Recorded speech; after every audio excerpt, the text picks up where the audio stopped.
Welcome to Arabs in Media. I'm your host, Hazem Jamal, and I'm joined today by Nejwa Jamal. Hello. We've had her on an episode before. We're going to talk a little bit about the Ta-Nehisi Coates book in today's episode.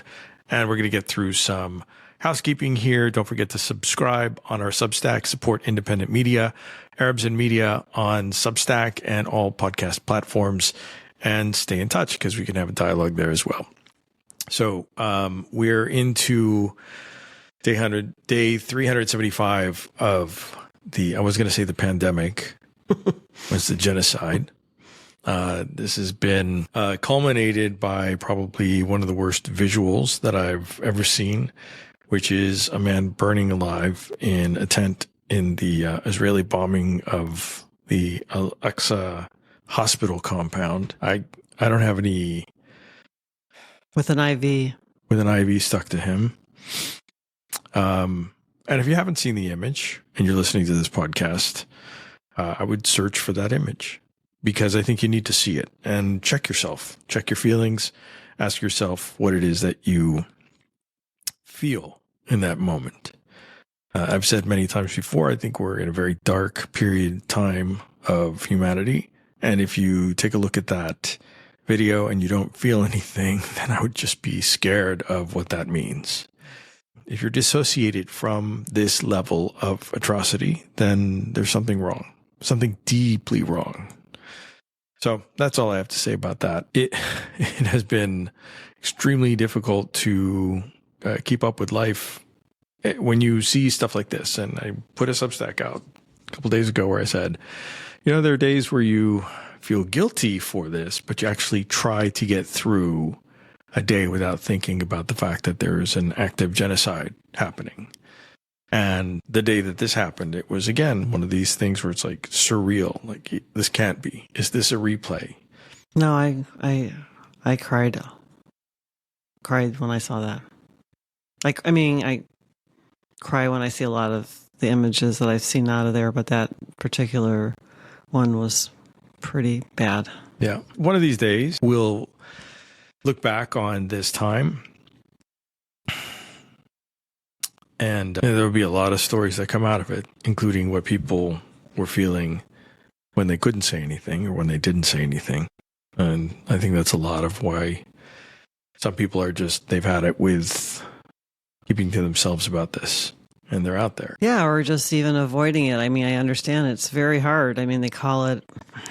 There's a phrase called porn trauma, but at the same time, it's like you can't, it's there, and there are people really suffering, and I'm not going to look away because I can't.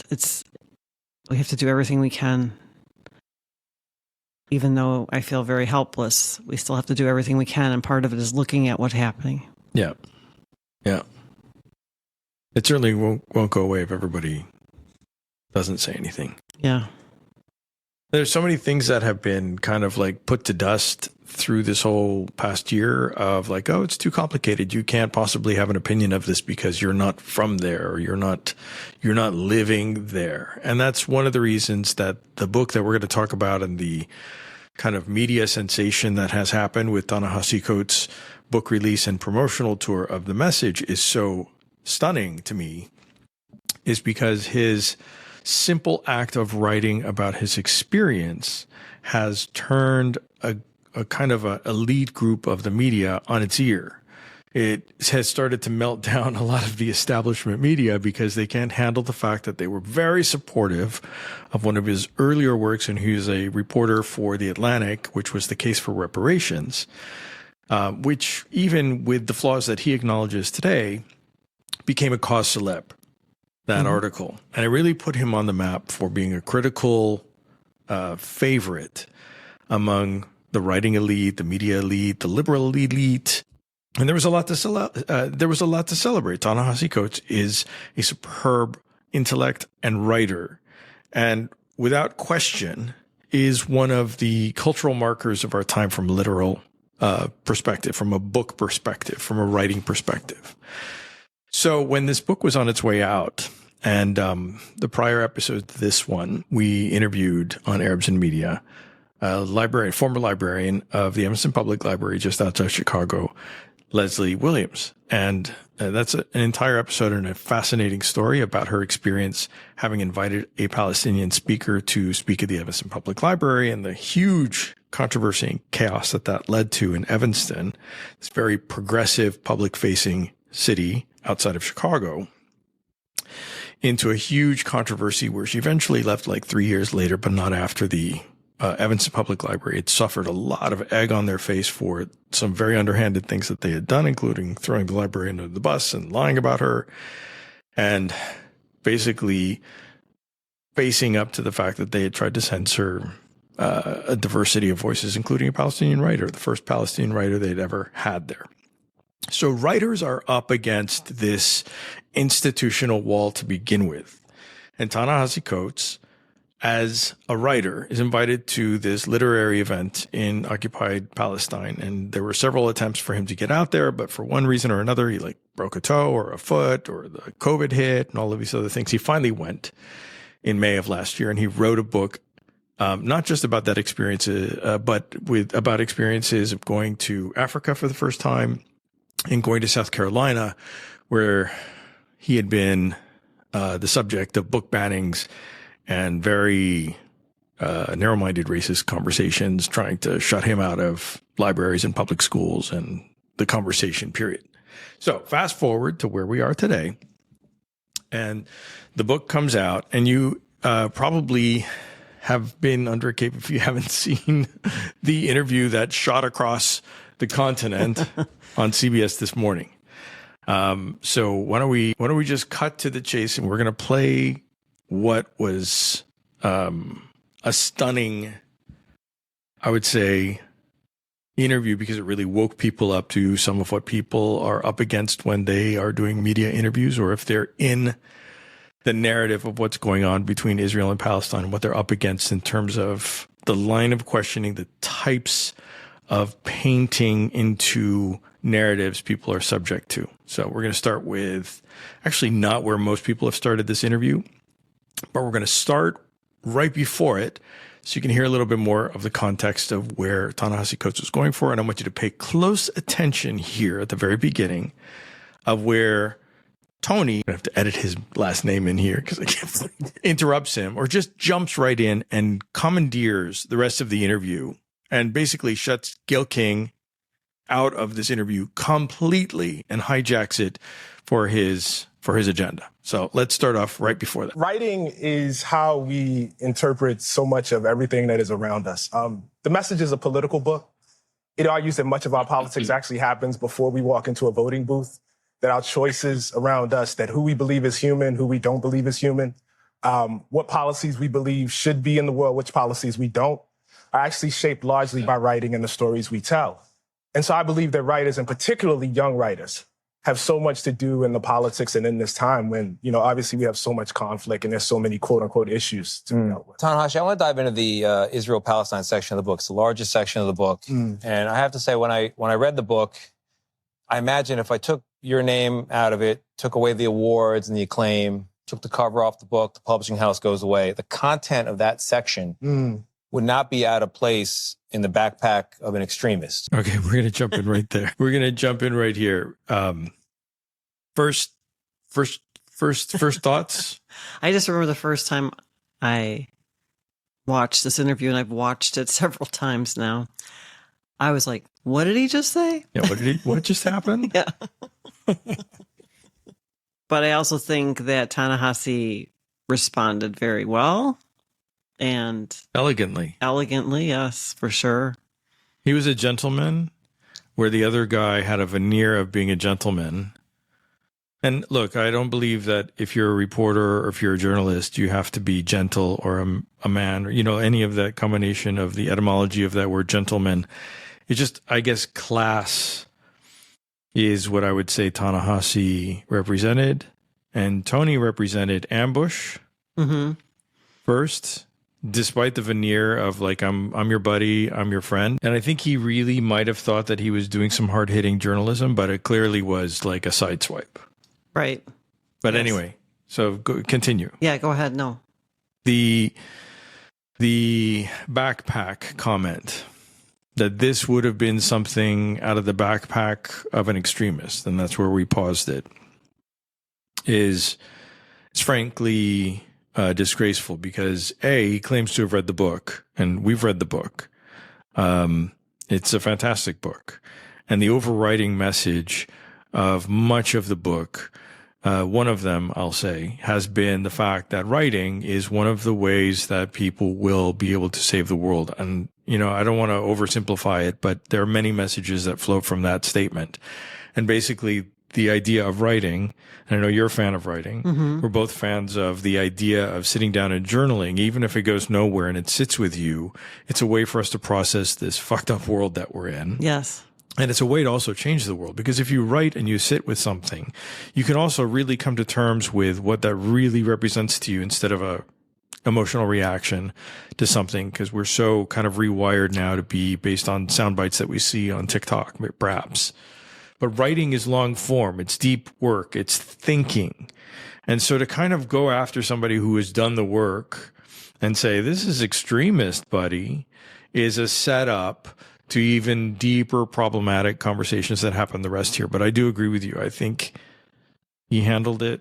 Ta-Nehisi Coates handled this with class. Mm-hmm. And I think everybody else who's been reacting to this interview has been more upset than he has been, right, that he exhibited in this interview, but also that he has been in follow-up interviews on other media outlets where he said, hey, I can't really quite tell you why I'm not, you know, more as upset as you are, for example. And I think also he had mentioned that he was expecting this to be not an easy book to put out there because of the politics of it. And I had also heard that he was given, like, he was told certain questions that he was going to be asked ahead of time. So this was not this was not planned. You mean that all right, so that's an interesting point. So explain that do you think, was it that something that you heard was that this particular show was going to question him on this kind of stuff, or was he generally prepared based on the fact that this book was going to be uncomfortable for some people,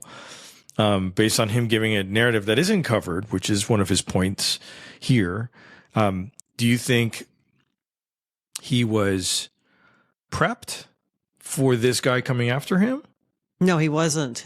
He had said in one of the interviews that I've heard him on that Gayle King, before the interview, was going over questions that she was going to ask him. And she didn't have the opportunity. Yeah.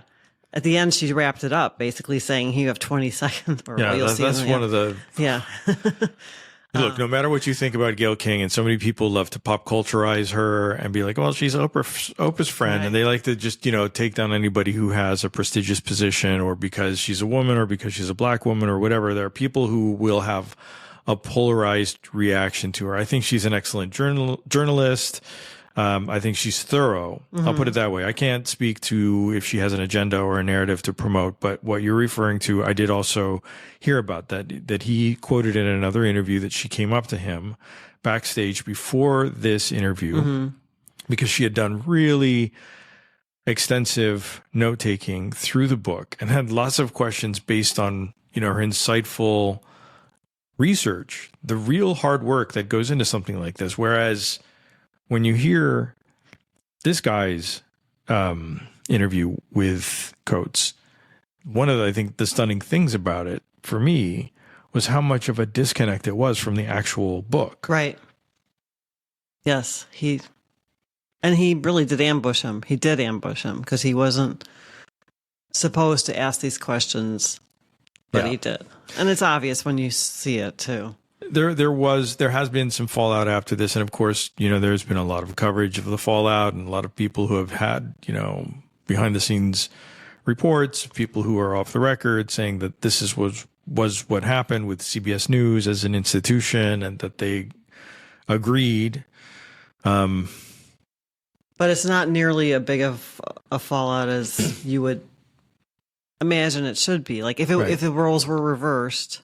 If roles were reversed, he would be fired. He'd be out of a job. Yeah, he'd be canceled. Yep. He'd be doing a mea culpa. Mm-hmm. So there are some developments that we'll get into after this, but let's pick up where we left off. This is right after he said, what you wrote could have been in the backpack of an extremist, which All right, let's break that down psychologically. Basically, he's setting up that anything that comes out of Ta-Nehisi Coates' mouth from this point forward, or if you read the book, or if you're discouraged from reading the book because you're not sure, Tony's out here to say anything that you represent for your experience in the occupied territories of Palestine or in the Israeli territories is extremist. You see where this goes with language that gives consent to dehumanize Palestinians or those who represent opinions that humanize Palestinians. They're, in this guy's words right there, extremist. Part of the problem. All right, let's continue. And so then I found myself wondering, why does Ta-Nehisi Coates, who I've known for a long time, read his work for a long time, very talented, smart guy, leave out so much? Why leave out that Israel is surrounded by countries that want to eliminate it? Why leave out that Israel deals with terror groups that want to eliminate it? Why not detail anything of the first and the second intifada, the cafe bombings, the bus bombings, the little kids blown to bits? And is it because you just don't believe that Israel in any condition has a right to exist? Well, I would say the perspective that you just outlined, there is no shortage of that perspective in American media. That's the first thing I would say. I am most concerned always with those who don't have a voice, with those who don't have the ability to talk. I have asked repeatedly in my interviews whether there is a single network, mainstream organization in America with a Palestinian American bureau chief or correspondent who actually has a voice to articulate their part of the world. I've been a reporter for 20 years. The reporters of those who believe more sympathetically about Israel and its right to exist don't have a problem getting their voice out. But what I saw in Palestine, what I saw on the West Bank, what I saw in Haifa in Israel, what I saw in the South Hebron Hills, those were the stories that I have not heard. And those were the stories that I was most occupied with. I wrote a 260-page book. It is not a treatise on the entirety of the conflict between the Palestinians and the Israelis. But if you were to read this book, you would be left wondering, why does any of Israel exist? What a horrific place committing horrific acts on a daily basis. So I think the question is central and key. If Israel has a right to exist, and if your answer is no, then I guess the question becomes, why do the Palestinians have a right to exist? Why do 20 different Muslim countries? My answer is that no country in this world establishes its ability to exist through rights. Countries establish their ability to exist through force, as America did. And so I think this question of right to Israel does exist. It's a fact. The question of its right is not a question that I would be faced with any other country. But you write a book that delegitimizes the pillars of Israel. It seems like an effort to topple the whole building of it. So I come back to the question, and it's what I struggled with throughout this book. What is it that so particularly offends you about the existence of a Jewish state that is a Jewish safe place and not any of the other states out there? There's nothing that offends me about a Jewish state. I am offended by the idea of states built on ethnocracy, no matter where they are. Muslim included. I would not want a state where any group of people laid down their citizenship rights based on ethnicity. The country of Israel is a state in which half the population exists on one tier of citizenship, and everybody else that's ruled by Israelis exists on another tier, including Palestinian Israeli citizens. The only people that exist on that first tier are Israeli Jews. Why do we support that? Why is that okay? I'm the child of Jim Crow. I'm the child of people that were born into a country where that was exactly the case, of American apartheid. I walk over there and I walk through the occupied territories and I walk down a street in Hebron. And a guy says to me, I can't walk down the street unless I profess my religion. But John, I'm with another pastor. No. I want to. This is very, very important. It is important. It is. Important. Let me lay it down. I'm working with the person that is guiding me is a Palestinian whose father, whose grandfather and grandmother was born in this town. And I have more freedom to walk than he does. He can't ride on certain roads. He can't get water in the same way that Israeli citizens who live less than a mile away from him can. And why is that okay? Why is that? Why is there no agency in this book for the Palestinians? They exist in your narrative merely as victims of the Israelis, as though they were not offered peace at any juncture, as though they don't have a stake in this as well. What is their role in the lack of a Palestinian? I have a very, very, very, very moral compass about this. And again, perhaps it's because of my ancestry. Either apartheid is right or it's wrong. It's really, really simple. Either what I saw was right or it's wrong. I am, for instance, against the death penalty. What the person did to get the death penalty, it really doesn't matter to me. I don't care if they were selling a nickel bag of marijuana or if they were a serial killer. I am against the death penalty. I am against a state that discriminates against people on the basis of ethnicity. I'm against that. There is nothing the Palestinians could do that would make that okay for me. My book is not based on the hyper-morality What's the last of the Palestinian people. In lessons, because many people feel it's complicated. You say it's not complicated. Less than 20 seconds. What's your message? Less than 20 seconds. I want people to read the book. Well, And I don't make the assumption that somebody would just read the book and have read nothing else about it. Okay.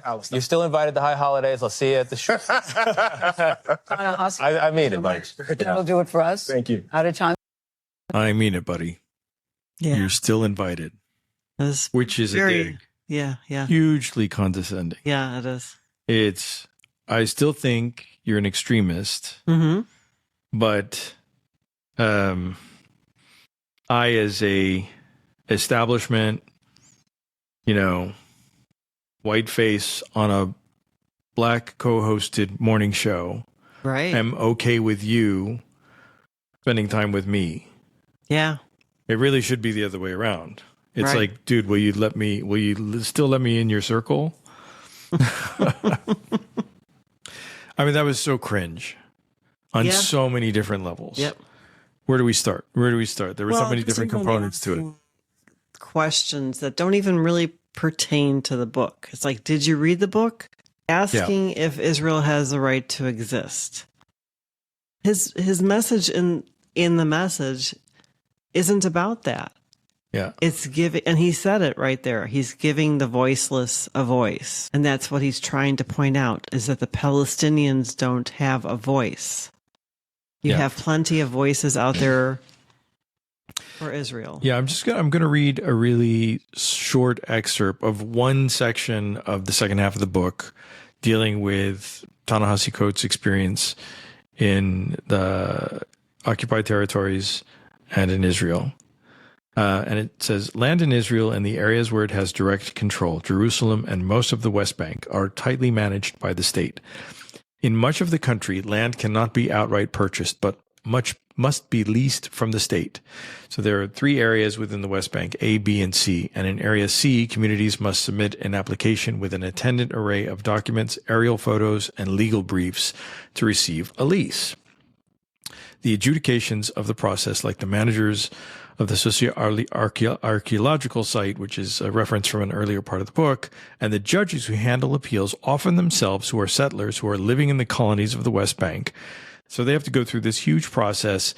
And this person that he's referring to, named Nasser, they submitted a plan, including an application to have their community be recognized by the Planning Commission in this Area C. This is after they were basically pushed out of an area that had been in their family for generations. So, of course, it got caught up in red tape. It went nowhere. Have you heard anything extremist so far in this description of what's happened to this specific person, reflective of almost all cases of people who are trying to establish legal, permit-oriented, bureaucratic-oriented permissions led by the state of Israel in occupied West Bank? Nope. Nothing crazy, nothing violent. This is all people saying, okay, we're following your rules, but this is like, you can never fight City Hall here in the U.S. Right. You can't fight this because it's stacked against you.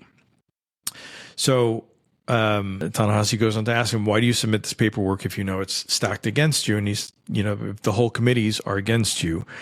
He says, yeah, they are. They're settler-led communities. There's no Palestinian representation. So the camp that Nasser has now built is illegal technically, meaning that at any moment, an Israeli bulldozer could appear and demolish everything. But the bureaucracy over its own specific rules are so opaque, he's just trying to skate under the radar in case they come in to demolish. Maybe they'll just do it one structure at a time. So he's in limbo. Every night he goes to bed wondering if his roof is going to collapse over him with a bulldozer outside in the middle of the night.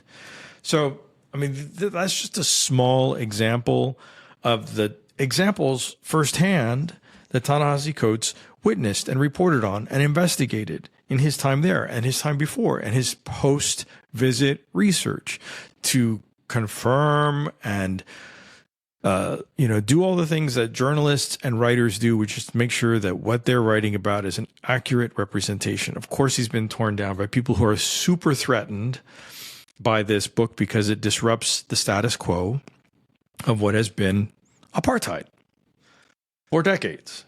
Right. And I think also it's been mentioned too, and he mentioned this in interviews that I've heard, is that we are always hearing this, that Israel is the only democracy in the Middle East. And it's not a democracy. And this is, he's trying to show that but it's like we hear it enough here in the West that we believe it. Like, oh, right. Yeah, of course. There's something really weird about that whole line of questioning. I mean, we know, of course, this is an interview that CBS themselves came out and said it didn't meet their journalistic standards. And the controversies internally with CBS is that almost immediately, backstage, a lot of the producers and personnel of the CBS This Morning show were very upset at how this interview was conducted. There were complications in scheduling that didn't lead to any sort of an internal meeting for an entire week after this had happened. And then there are some people who have defended Tony Dokupel.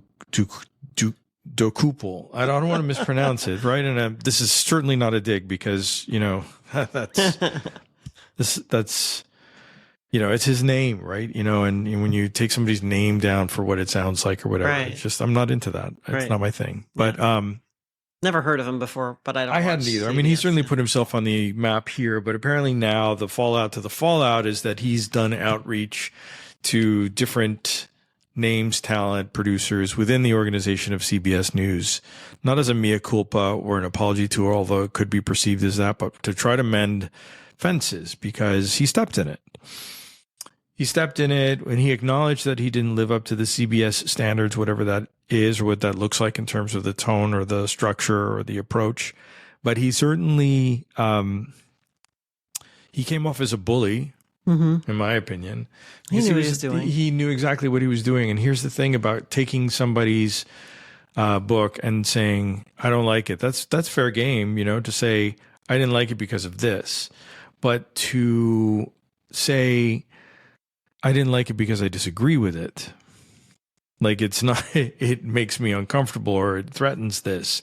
And then kind of misrepresenting what the book is, to me, is dishonest. And that is journalism malpractice to me, because you've implied that this book has to be in both sides' world, right? To avoid moral interpretations of somebody's experience and somebody's storytelling by saying you didn't talk about X, Y, and Z, therefore it's invalid and you're an extremist. Well, the only thing he didn't say is that he didn't accuse him of being anti-Semitic. Right. Well, he implied it. Yeah. The entire 6 minutes of this interview, he basically was trying every which way to say that without saying it. Right. The other one thing that I want to point out, again, Gail got to do the wrap up, and, Nate Burleson, who was the other anchor on the set for this particular segment, who was the one who got to do the presents and do the open to introduce Ta-Nehisi Coates. They were hijacked completely. And just from a journalism standpoint, if I were internally working at CBS in the editorial division or in the news division, looking at that interview, and put the talent aside, because organizations like this are layered with agents and lawyers and representatives and all that other kind of stuff. And I don't know how the politics are at this particular show, if Gail King had words with anybody. And this isn't about her as much as it was institutionally. If this had happened with any other journalist in an organization like this, where somebody basically cut off their coworkers and hijacked an interview, and on top of it, operated it in what I would say is bad faith, they certainly wouldn't be rewarded with the same level of visibility and prestige and marquee status with that show than if they hadn't done something like this. Like, imagine if this had been Gil King or Nate who had done this and gone aggressively after any other type of guest in a dishonest way, like this interview was presented. Yeah. Those things end careers. Right. Because they're big mistakes. They're not just like an error. Like, I shouldn't have said that word when I referred to X, Y, or Z. It was like a tonally, wholly inappropriate way to approach this. And I'm up for challenges on talk shows to a guest's point of view on something like this. Well, he didn't even have a chance. Right. No, he was ambushed, basically. He was ambushed. Yeah. All right. So, just one more thing about Gail. She's an accomplished woman in the business.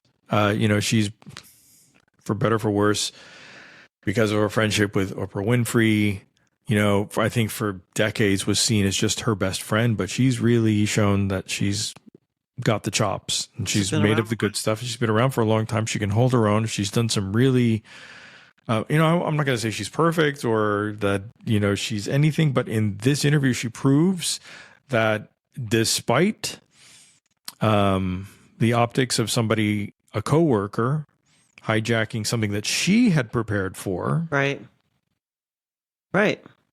And I mean, I can tell by a lot of the interviews that I'm hearing that people, put a lot of time to read the book and write down the questions, and they were just blocked from being able to do that in this interview. Yeah.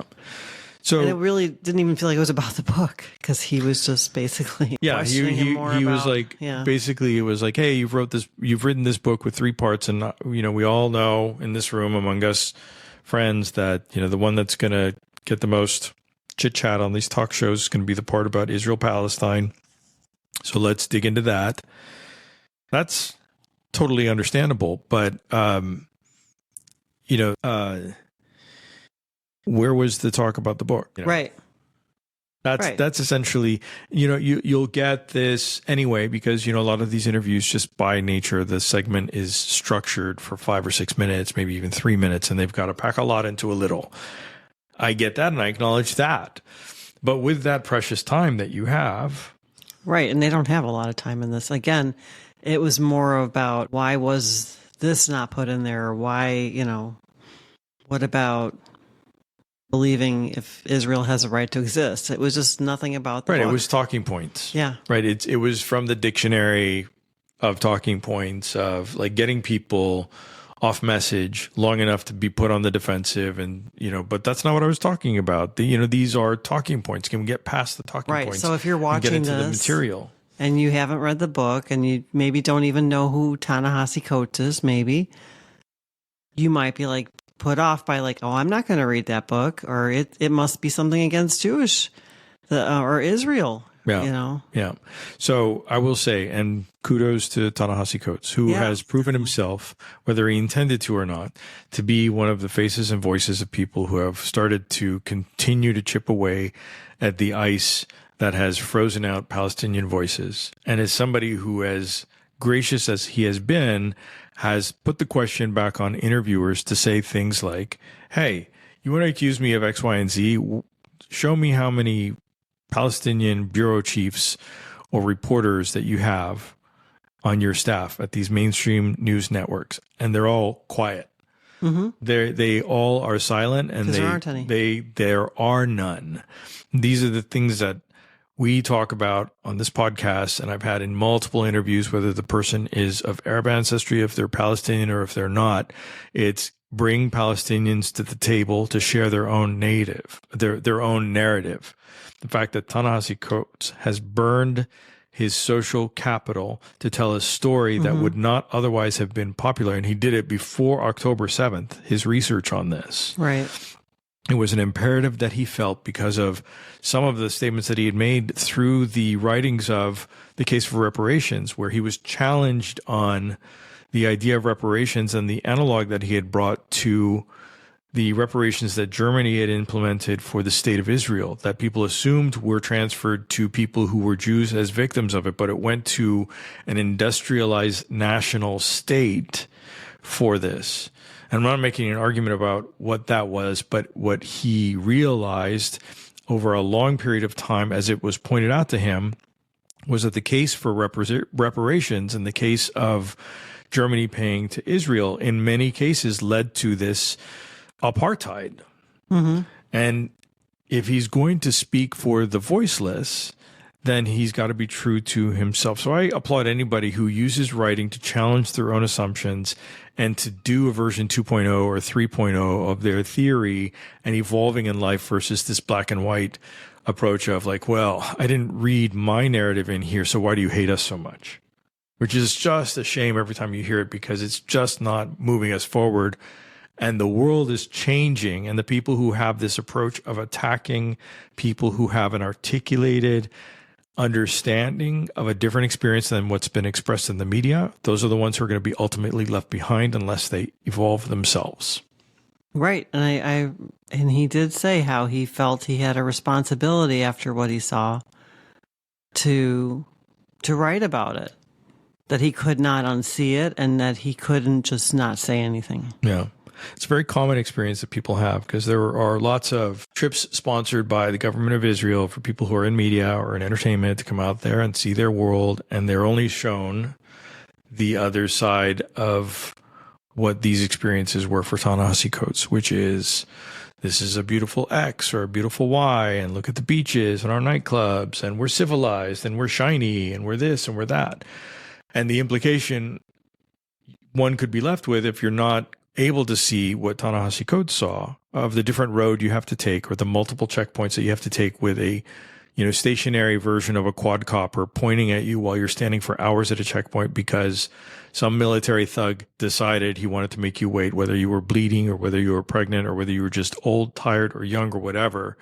There is loads of this stuff that are people's experiences that have been for decades that are finally being told. And this is where the discomfort is coming from. It's not that it's not true. Yeah. It's just that you're being faced with the reality of a dehumanized population.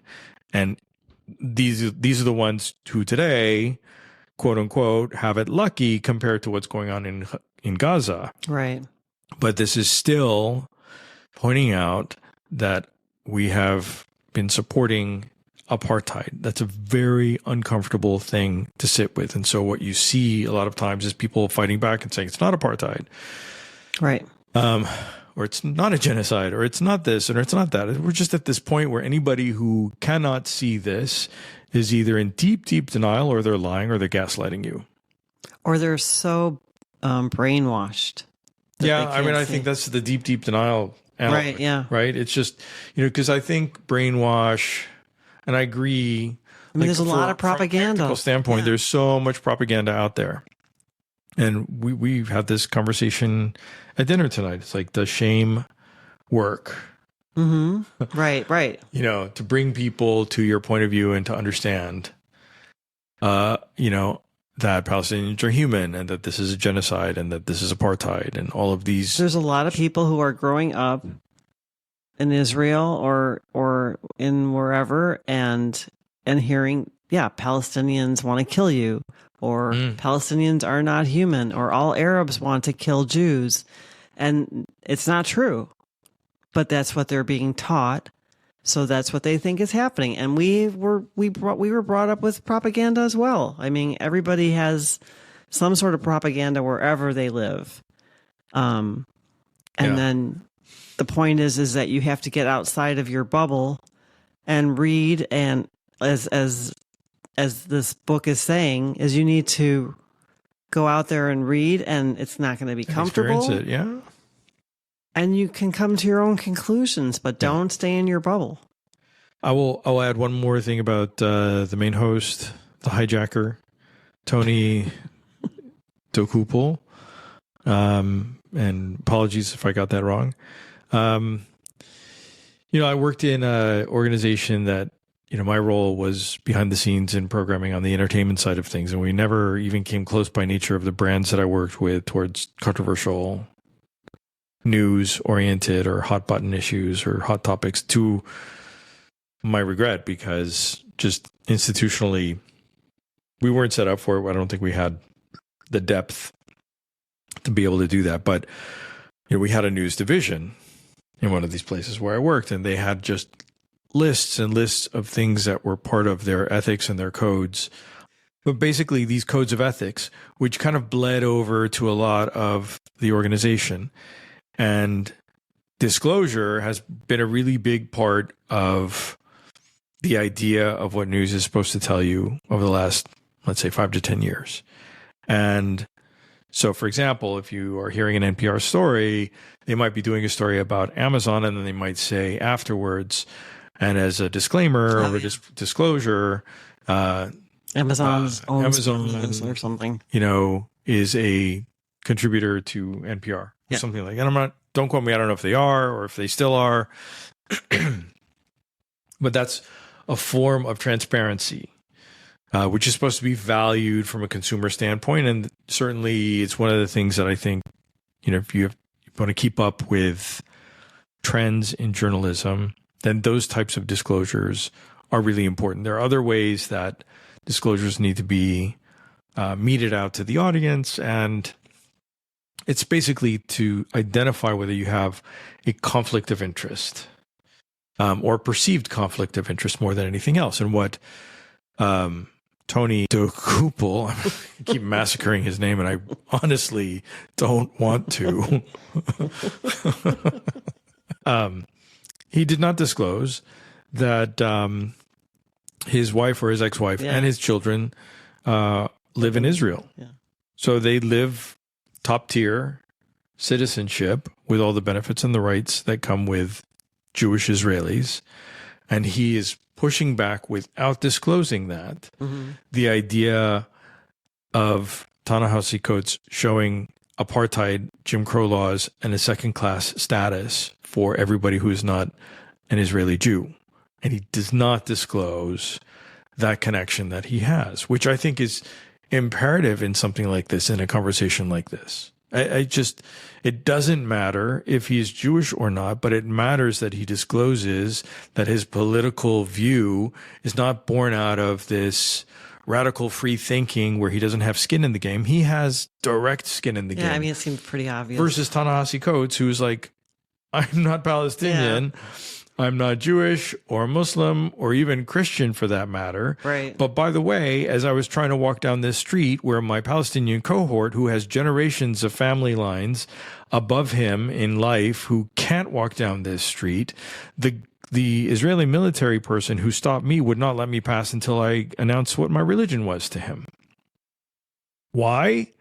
Because had I been Christian or Jewish, I would have been allowed to walk down this street. But if I had been Muslim, I wouldn't. So much to unpack from that point forward. Right. And also it needs to be mentioned, I think, that he also mentions in the book that he also talked to former IDF soldiers. Right. And they explained, what they would do to the Palestinian households. Yeah. It's a great read. Yeah. It's a really great read. I mean, it's a gentle landing for people who want to see with clarity of what's going on, but they don't want to be exposed to political treaties where you're kind of hit over the head with a frying pan of, screaming indictment of one thing or another. It's like a table being set with, here's an example, and this is the experience, and this is the approach. It's very clear, and from a writer perspective, or as a reader of his writing, I just felt it was extremely well done, and there were just so many examples of just brilliant writing and storytelling that I thought made criticism of and the approach to the criticism to be really out of place and shameful. But he handled himself well, and he's been all over on lots and lots of interviews. And Yeah, that's one thing I'll say is like, he's been on so many different platforms, and you can see the difference if you see this interview and you compare it with Jon Stewart, or you compare it with Democracy Now!, or you compare it with the Ezra Klein podcast interview, which I'm only halfway through, but, there are places where, even Trevor Noah. Let's talk about Trevor Noah. Okay. The Trevor Noah interview on his podcast, which is on both video and audio platforms, is getting a lot of high marks. And I've seen enough clips. I haven't heard or seen the whole thing yet. I watched the whole thing, yeah. Okay, so, in my mind, he's getting a little bit of a pass because he's gone there, finally. Trevor Noah? You mean? Trevor Noah. Yeah, right, yeah. Because, all right, if you're Hazem Jamal or you're Nedra Jamal in the last year, you're obsessed with how the media has been handling the topic of Palestinians, of Palestine, of Israel, and the biases that are built into them. The whole premise of this podcast has been trying to break down systemic bias that has dehumanized Arabs and Palestinians over time. For a long time. Yeah. So one of the people from an entertainment standpoint that you and I have always admired has been Trevor Noah. Yes. When he hosted The Daily Show, he really brought a unique perspective. And I think this is probably based on interviews that I've seen or read from Jon Stewart, where they really wanted to break the mold of who would be the successor for The Daily Show. And, this isn't about The Daily Show brand as much as it was that, Trevor Noah had to go through the process of finding his editorial voice, getting to the swing and get the swagger into his version of the show. And the pandemic was somewhere in there. And then when he left, I think the audience facing version of it was that the departure was very friendly and it was just time for a change. And then they went through the rotating hosts and all that other kind of stuff. But in his tenure of being the host of The Daily Show, he, like Jon Stewart, tackled the Israel-Palestine issue through a personal lens. Jon Stewart talking about it through the lens of being a Jew who saw the problems that this set up for Jewish people and for Arab people as well, and for Palestinians, and how the conflict was always at an impasse, largely because structure was built as keeping status quo as the biggest motivation. And Trevor Noah came at it with a perspective of, hey, I grew up in South Africa. I lived apartheid. And also he wrote a book about his life, Born a Crime, which I read. And it was about growing up in South Africa during the apartheid. And he was born a crime because his father was white and his mother was black. And that was illegal in that country. So to hear him talk about all this throughout that time, and then when he got off the show, or when October 7th happened, I don't know if that's what you're leading to, not a peep came out of Trevor Noah's mouth about this. And we went to see him last year. Yeah. This after October 7th. Yeah, it was like in December, I think. Okay. 23, yeah. And, we were excited to see him, and we wanted to hear, basically for myself, I know personally, it's like when you don't hear a lot of people talking about this subject matter, when it's like right in your face and you're like, what is happening? It's like this is crazy. This is happening there and nobody's saying anything. Right. It's the am I taking crazy pills moment. Right. Where you're like, are you not in the same universe as me? Right. Because part of your brand is social commentary. Right. And you're not talking about the biggest issue of our time. Right. Because in the period of 5 or 6 weeks, 10,000 Palestinians had been killed. Yes. And he said nothing. So, and the whole year he said nothing until this interview, I believe. Right. So I honestly think that Ta-Nehisi Coates is providing cover for certain individuals in media who haven't been able to talk about this to be able to now talk about it, which is another pat on the back for Ta-Nehisi Coates, because he's burning through his brand capital as a cause celeb of the literary world to showcase, to shine a light on the apartheid and dehumanization and basically, plight of a people that he has no skin in the game for. Right. That's called allyship. Yes. Dare I say he's being a mensch, Yeah. He is. He is. He's being a good guy. He didn't have to. No, he didn't. And so Trevor Noah has interviewed him, and he's a smart guy. He's a talented guy. Mm-hmm. When we saw him in concert, we were let down because we thought he played it way too safe. oh yeah. And nobody had. I mean, the jokes were just like, what? I mean, I remember one of the jokes was like, don't you hate it when you go to the airport and they lose your luggage? It was just like that lame. Yeah. Like, I didn't come here to hear this. Yeah, we came out of that show. We're like, he's soft. Yeah. Like, he got Well, soft. and that's when you also start to think like, well, is he afraid? Because there's a lot of people who won't say anything because they're afraid of losing.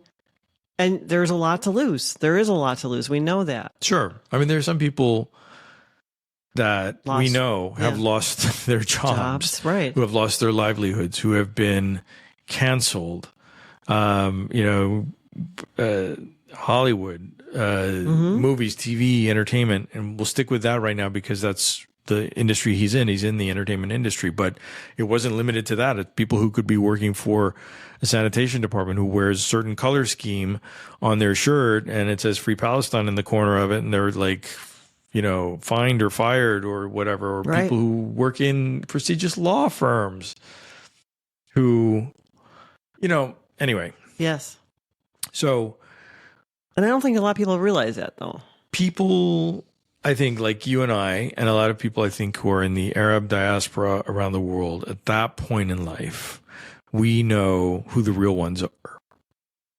Mm-hmm. And by saying we know who the real ones are, we know who the people are who have stood up for what's right, even if we haven't been able to ourselves, because everybody finds themselves in a really unique space where they may not be able to because they have to pay the rent. Yeah. Not everybody has the ability to stand up and scream or put something on their social media. And for the ones who do, even there, I think people who post all day because that's what they can do, that comes with a lot of baggage as well. It could come with people worried that they're not doing enough, or worried that is going to be twisted or misinterpreted or repositioned or used against them or used to dox them. And we've all been in this cancel world for a long time now. So it's not risk-free for anybody. But I think the people who have looked to other people with really big platforms and followings who have essentially put their name on the line for the greater good, those are the ones that we just admire more than anybody else. Right. It doesn't mean that you have to be that you're person. You're standing up for what's right. You're standing up for humanity. And that was his brand, right? Because in his brand, he came from a background that understood what it meant to be illegal. Right. Or to have laws created around him to make his status as a human being of a specific race illegal. And so on some level, whether it's fair or not, we looked to him as a brand, as an individual who would understand the humanity of that. Right. And throughout this whole process, I think we've seen celebrities or whoever, some people have stood up and some people who have not. And some of them are Arab who have not even too. So it's just the way it works, unfortunately. And it's just, I think a lot of times people hear, one thing that's also come to mind to me recently is like, there's so many different sides to a story. You can look at that broadcast and see you'll have like 20 different people saying 20 different things. Yeah. And I think what we're just trying to make clear, or what you're trying to make clear in this podcast, is that there's just been this, and we've seen this our whole lives, is this way that Arabs are portrayed in a dehumanizing way, and it needs to change. Yeah. Yeah. Well, because it's so much easier to say, oh yeah, how many people in Palestine died? Oh well, but they're not people. Right. I mean, look, this gets back to the top of the podcast where we talked about just the horrifying images of people being burned alive outside of a hospital attached to IV lines. And we know that how the news languages, stuff like that, if they even show those images, is going to be very passive, and it's going to be hearsay, or it's going to be positioned in a way that diminishes the validity or the horrors of it because it's Palestinians. I mean, that's just the bottom line on that. We put the shoe on the other foot in countless examples with Ukraine. And again, equally as horrific, but written in ways and covered in ways that are just like they were killed mercilessly. It's like, Or really? a hospital was bombed. Oh Yeah, my it was God. like, Yeah. Could that language not have been used equally, because the atrocity was the same, if not worse, Right. in how it was meted out. So anyway, Trevor Noah, despite it all, After all that, yeah. Came through. he's still invited to the house for the holidays, because, he kind of redeemed. Yes, He did say a redeemed lot of himself. things, yeah. I think Ta-Nehisi Coates provided him cover. He was a huge get. He was the person everybody wants to interview today. And his interview was really well done, really well executed. And he addressed the media issues on how Palestinians and Arabs particularly are positioned in news coverage and how it's written and how it's languaged. So I'm glad he called it out. Better late than never. Whatever his story or his reason was for not having said anything about it in the last 12 months with the platform that he has, you're still invited to the holidays. But for the intent and purpose of the interview, Trevor did well with that because he addressed issues that were pressing, and he understood perhaps the power of counter-programming your interview and finding the angle as an entertainer to go after angles that haven't necessarily been covered, which certainly didn't even have room to be tackled on the CBS interview because of how it was so ambushed. Right. And even just listening, I mean, I don't usually even do this, but listening to all the different interviews that I've seen out there, I think Trevor Noah's was good and they really got into it. And even Ezra Klein, I mean, he really, Ezra Klein's disagreed with him on some points, but it was very respectful and there was dialogue. And then, but then even I listened to the NPR interview. I don't know if you listened to that one. And that was so light. It was like she barely got in, like she really got into the first 2 chapters, which is fine. I mean, there's a whole book here. Yeah. But she barely touched into the Palestinian Israel section. Yeah. Yeah. Look, I mean, one of these days we'll do an episode where we talk about the concept of media training. And if you have a media background, you listen to this podcast and you know a little bit about what that's like. But basically, it's a way of refining your message if you're an interview subject for when you go out to promote things. And it's not necessarily a bad or an evil thing. It's just a way to focus your message so that it cuts through. Right. And Ta-Nehisi Coates has the message as the title of this book. And he has 3 different sections of the book talking about different things that kind of all have a common theme. So he's going to go in prepared with certain things that he expects people will ask him. But the bottom line is that this is starting a conversation, and it's, perhaps because there's such a robust mix of new media and traditional or legacy media with the old network stalwarts on here that are in circulation of this topic right now, an interview opportunity with Ta-Nehisi Coates, that it's another angle of the conversation being tackled. And for that, I'm happy eternally. Ta-Nehisi Coates. Yeah. And I'm grateful for this book showcasing stuff that many Palestinian writers have been able to articulate as well, but haven't had the platform. So he's leveraging his platform in ways. And maybe some networks will now start to hire some Palestinian people. Huh? Right. Maybe look, I will say this about that. First, yes, of course, there is a huge dearth of Arab identified talent for all of the, talk of DEI or representation in news and entertainment. It is woefully bad for Arabs in media. Hey, that's a good title. That should be a name of a podcast or a Substack you should subscribe for and support independent media. Yes. At Arabs in Media. But, and it could be just my imagination, the timing of this, but since this book tour has been kind of, emerging the awareness of certain coverages, the New York Times has had two features. One has been they talked to 65 doctors who visited Gaza, and the overwhelming evidence that many young children were brought to these medical centers or hospitals, whatever was intact after Israeli bombing. And, kids with bullets to the head. These are not combatants. This is clearly a war crime. This is not an outlier experience. This is endemic to the region. And the only thing I will say about the New York Times on that particular case was aside from it surprising many people who have followed how egregious and malpractice oriented New York Times has been towards how they language Palestinians and Arabs, this particular feature was in the opinion section. And it's well, what the fuck? You are literally back page, by the way. investigating this. Yeah. It's investigative journalism, but you're calling it opinion. Why? Yeah. Why isn't this your feature news story that ends up in the Daily as your feature news story that you do the cross promotion on for the other things that have been ripped apart, like the Silent Scream story that was written by a former IDF soldier that they didn't disclose.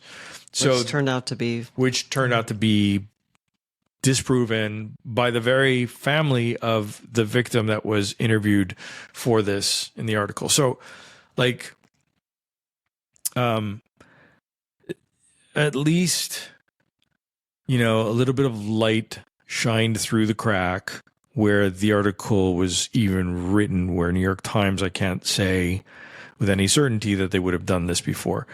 And one of their kind of multi-platform stories that is on their app and shows video and graphics and kind of a little vignette was on basically the apartheid system of traveling down a road in the West Bank and the roads that Jewish Israelis are able to travel in an occupied territory and which ones Palestinians are allowed to travel on. And the difference in time travel is 1 hour versus 3.5 hours on top of checkpoints, on top of all of these things that are unequal and separate. So, and forgive me for going to the comments section, but everybody's this is the New York Times. This took you a year or decades to finally understand and realize this. So if anything, let's look at the message from Ta-Nehisi Coates. It's not maybe a perfect work of literature, but an excellent launch to the conversation that we should have been having a long time ago. So I'm grateful for that. Ta-Nehisi Coates, the message is my shout out this week of people doing good. I would agree. All right. Maybe we'll add some other things that we add as shout outs because we have this capital to spend and we want to make sure that people who are doing great we things. can shout out to the people who have interviewed him, also like Trevor Noah and, just and this others. Tony guy. I'm not going to say his last name again, but you know what? Actually gave him, He gave us this opportunity to break down where the bias has existed in media coverage on Palestine, on Israel, on the narrative, on the typical talking points, and finally breaking the ice on that in a way that's safe to talk about. Because even having this conversation, had we been in a media organization having this conversation on talk radio, which would not happen today either, but had we been having this conversation a year ago, the Hazem Jamal and Nedra Jamal morning show on the Z Morning Zoo would have been fired. Right. All right. That's it for Arabs in Media. Again, please do support independent media and subscribe to our work at Substack on Arabs in Media. And also listen to Arabs in Media wherever you listen to podcasts. Give us a review. Give us a follow. We're also on Instagram, Arabs in Media. Thanks for listening. And remember, Habibi, genocide is always wrong.